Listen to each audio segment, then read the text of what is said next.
It's a bird. It's a plane. It's Jason J. Lewis, the voice of Superman on Justice League Action. This is Mark Wade, writer of Superman Birthright, and you're listening to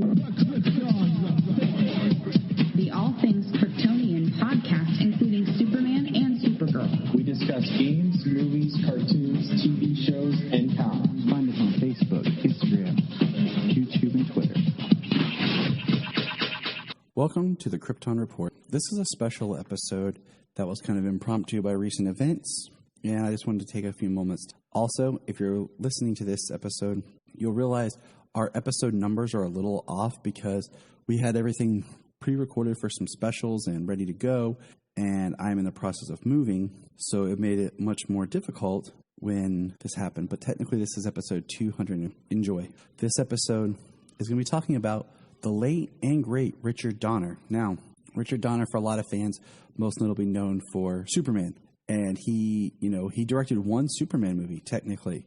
It gets a little mucky, but he set the standard for many, many superhero movies to follow. I mean, currently, both Wonder Woman and Batman Begins looked at the template and style of Superman the movie from Richard Donner. So I'd like to just take you on just a conversation piece. There's some great podcasts out there with people who had worked with Donner who are coming out and are saying what a great man he was. One of the podcasts that I thoroughly enjoy, Comic Book Central, just reposted the link, and so did we share their link for an interview that was done, I want to say 4 or 5 years ago with Donner, and it's great. Just check it out. So let's get into some of his great works. Now, as a director, he has many credits. I'm going to hit the high notes that people know. It'll really help just kind of cement who he was. He did TV for a while, building up his repertoire, and it wasn't till 1976 with the movie The Omen, which I believe was like his third film and first major film. The others had been like TV movies, I believe. I'm not 100% positive. Everything at the beginning here broke out, and The Omen was a huge success based on the horror craze of the 70s after The Exorcist. The Omen would later be remade. Wonderful. But then after that, 1978 was when he got Superman. And Superman, of course, is what he's most known for, I believe. Which is kind of weird because I feel like in some ways it might not be. Because some people might think of some of his other later films, but because I know a lot of people who are in the Superman circuit, it's hard to think of it. Now, Superman is currently streaming on HBO Max. The next film, which is where I said it gets murky, Superman 2. There are two different cuts of Superman 2. There's Superman 2, and then there's Superman 2, the Richard Donner cut.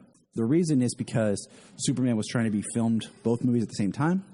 They had to close down production and release a film. That's why it gets very mucky, because the original ending of Superman the movie was much different than what we got, because this turning back time was supposed to be the ending of Superman 2. Now, if you were to watch the Richard Donner cut of the film, it starts weird because it starts with the idea of how his Superman movie would have ended. So it shows you what his Superman 1, how it would have ended, and then takes you on that journey of his Superman. So it's kind of weird because, there's these two cuts of this film, and that is also, Superman 2 is streaming on HBO Max, and it is the Richard Lester, which contains a lot of Donner footage because how it works. Now, let's keep going. 1985 saw the release of two films, Lady Hawk being one, that my mom was a big fan of, that I watched a long time ago, as we actually hunt that movie down. It is a very interesting film. And if you're not familiar with it, basically it stars a young Michelle Pfeiffer where she is cursed. And basically she turns to, if I remember correctly, she turns to a hawk by day and her lover is human. And then at night she is a person and her lover is another. Very interesting. A young Matthew Broderick is in it. So definitely worth checking. It is not streaming. I am double checking everything as we are talking to see if it is streaming anywhere. It is not. Now, the next one is a staple of many people's young childhood and a movie that definitely had legacy to it, which was Goonies. Goonies is not streaming, which is sad because it should. And if you're like, Goonies, what's Goonies? Well, I take that back. Goonies is on HBO Max. Sorry, it took a second for this to load. Awesome. Goonies is on HBO. We have some music videos, and then in 1987, this is where I say that his movies might be, think of Lethal Weapon. I am a huge fan of the Lethal Weapon franchise. All 4 of the films are on HBO Max right now, streaming. I love all the Lethal Weapon movies. Over the years, it's been a little bit more difficult keeping certain actors that were in their personal lives, but that's what separating the art from the artist is. So, Scrooged, Christmas staple with Bill Murray in 1988. It's on Hulu. Stream away. I know it's not Christmas time, but we don't need a reason to talk about Bill Murray. 89, saw Lethal Weapon 2. Radio Flyer. This is one that I forgot was a Donner film, and I remember seeing when I was young, and it was just, child abuse was in it. It was disturbing. It is not streaming. 92, also saw Lethal Weapon 3. And then one of my personal favorites that I think a lot of people forget, and what's sad is the day before Richard's passing, I actually mentioned this movie. I quoted it to my wife a lot, is Maverick. 1994's Maverick. Mel Gibson, Jodie Foster, and James Gardner. Terrific Richard Donner. It's wonderful. I can't praise it enough. If you're not sure, please check it out. Let's see. Assassins in 1995 was his next film. And I saw this one, but I don't remember it, to be honest with you. It's Stallone and Antonio Banderas. 97, saw Conspiracy Theory, which is another one of those films that I saw a lot as a child just because my mom actually really liked this film. It was one of those that we had the VHS, and it played a lot in our house. It's on HBO. Lethal Weapon 4 followed in 98, and then we get a little bit of a break. And it's kind of crazy thinking 98, and Donner's next film did not appear until 2003's Timeline, based on the Michael Crichton book. And it's on Hulu. And I thought that was the last film that he had directed, because I did see that one. It's a fun movie. But the last movie he directed was 16 Blocks, and that was in 2006. That is not streaming. That is a very vast, large legacy of direction, okay? Now, his producer credits, all over the place. I mean, we'll just hit some of the high points, and I'll go through them quickly. I won't. Other than films that he directed, because he was very much an active producer on films that he directed, starting with Lady Hawk. So let's go through movie. The Lost Boys, executive producer. Free Willy, executive producer. Free Willy 2. The Omen 2V. Oh, I forgot about that. Just says 1995. Tales from the Crypt, executive producer. Executive producer on the Tales from the Crypt films. Free Willy 3. Double Tap, 97. Any Given Sunday. X-Men. I knew about the X-Men. X-Men Origins Wolverine. I knew about that one. And those are films that he helped produce other than films. So a man is more than just the things that he directed. And I've recently watched a lot, excuse me. He has, I just want to point this out, a lot of cameos in his movies. Superman 2, Superman, he's a man in the diner, man on the street. The Goonies, he's a policeman. Maverick, he's a dealer. Timeline, he's man in car. Conspiracy theory, can't even talk. Cab passenger. And 16 Blocks, man holding a birthday. Now, I recently watched more interviews just that I had seen some of the things that he said. And I watched, focused on Superman, of course. And you could tell that the reason why he's so beloved, and what's sad is now with Donner's passing, the 3 men who really crafted Superman, the film, Richard Donner, Tom Mankiewicz, and Christopher Reeve, have all passed. And I won't go into the whole production history of that film, that series. He laid the template. And a word that I had never heard of that became very popular in Richard Donner discussing Superman was verisimilitude. And they took Superman serious. And even today, I think, I was talking with some friends today about how one generation of movie makers are stories that do something, and it's supposed to be serious and not campy. But then the next generation watch it, and we laugh, and it's kind of campy. I mean, I think a great comparison is watching Batman Begins and watching Batman 89, where Batman 89 is supposed to be dark and serious, and you're like, there's still some camp there. And I think Superman the movie, for the most part, holds up very strong. At least the first half, extremely strong, with the camp being not point. I think there's some parts later on in the film that you could say.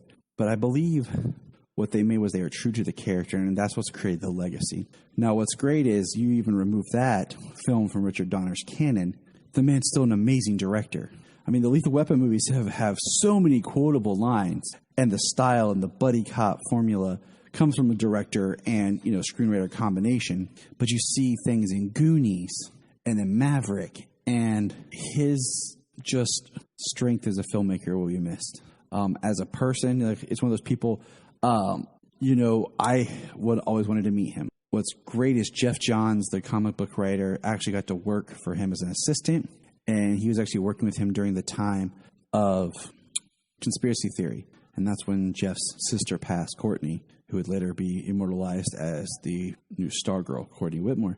And Jeff talked years ago on the good Fat Man on Batman podcast, and he told stories about how Donner was just an exemplary man to work for and helped him in that family tragedy and crisis. Richard Donner was born April 24th, 1930. He was born under the name Richard Donald Schwarzenberg, and of course, that got changed. He died July 5th, 2021 in Los Angeles, California at the age of 91. And thinking about that, like, he was old. He lived his life, and what's even crazier is think about this, for the man who went on to direct Superman, he was 8 years old when Action Comics came out. 8 years old. He grew up in New York with Russian parents, Russian Jewish parents. That is even a connection there. He wanted to be a photographer, and after school, he joined the U.S. Navy as an aerial photographer. He had briefly attended New York University, but left to pursue a career in acting. When he relocated to Los Angeles, he was coaxed into not just acting, but to get into directing. And we all know how that worked out. It's a great career, and, as just growing up with his movies in the background, and he just seemed like a great person.